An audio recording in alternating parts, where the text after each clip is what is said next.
Bonjour tous, le CETA arrive le 15 février au Parlement européen pour être débattu et le 16 février il sera voté. Ça en fait du débat.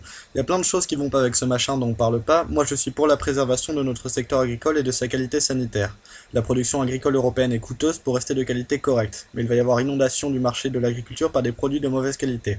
Chacun va baisser ses normes sociales et sanitaires pour battre l'autre et le secteur agricole va subir un joyeux dumping. La concurrence de mauvais produits fera que les produits qui coûtent plus cher à faire, y compris de notre agro-industrie plus régulée, seront invendables puisqu'il y aura des conneries à 1 € sur le marché. Et vu qu'il n'y a pas d'étiquette lisible des effets sur la santé et que nos choix sont surtout déterminés par la pub, le consommateur achètera de la merde à 1 € et tout le monde se mettra à produire de la merde. Le surpoids est le 5e facteur de risque de décès mondial. L'obésité augmente dans les deux pays et on est déjà très au-dessus de nos besoins énergétiques. Est-ce qu'on a vraiment besoin de se mettre en concurrence pour exploser les compteurs là-dessus aussi? La seule chose qu'on met en concurrence ici, c'est les conditions des travailleurs, le soin dans la gestion des ressources et les conditions sanitaires. Et à la fin, c'est toujours ceux qui les mettent les plus bas, les plus grands actionnaires, qui gagnent ce jeu. J'appelle les eurodéputés Guillaume Balas, Pervenche Berès, Pascal Durand, Eva Joly, Patrick Le Yarrick et Christine Revaud-Dallon Bonnefoy, et les sénateurs Leïla Aichi, David Assouline, Pierre Charon, Chantal Joanneau, Barry Zacchiari et Pierre Laurent, à se prononcer sur le CETA de la même manière par selfie vidéo ou autrement, et quiconque, citoyen lambda ou personnalité publique, aura envie d'éviter qu'on se prenne ça dans la gueule sans même le savoir, et inviter eux-mêmes d'autres gens. Je suis contre le CETA parce que je suis contre la mise en place de systèmes de justice ad hoc lors des règlements des différends entre les investisseurs privés et les États. Le CETA prévoit que lorsque la conciliation et la médiation échouent, les investisseurs qui se disent lésés peuvent se tourner devant la chambre spécialement mise en place par le CETA au sein du Centre international pour le règlement des différends relatifs aux investissements, dit CIRDI. Le problème avec le CIRDI, c'est qu'il privilégie les intérêts privés des firmes au détriment de l'intérêt général. Le CETA ne prévoit pas l'épuisement des recours internes avant de se retourner vers le CIRDI.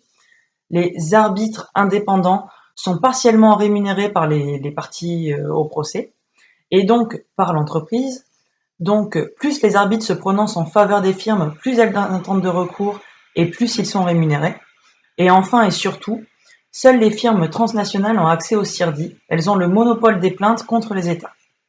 Ce qui m'inquiète dans ce mécanisme, c'est que face aux droits des firmes transnationales, le CETA répond par les devoirs des États. En tant que citoyenne, j'aimerais connaître la position de mon député au Parlement européen Guillaume Balas et de celle des candidats à l'élection présidentielle sur le CETA.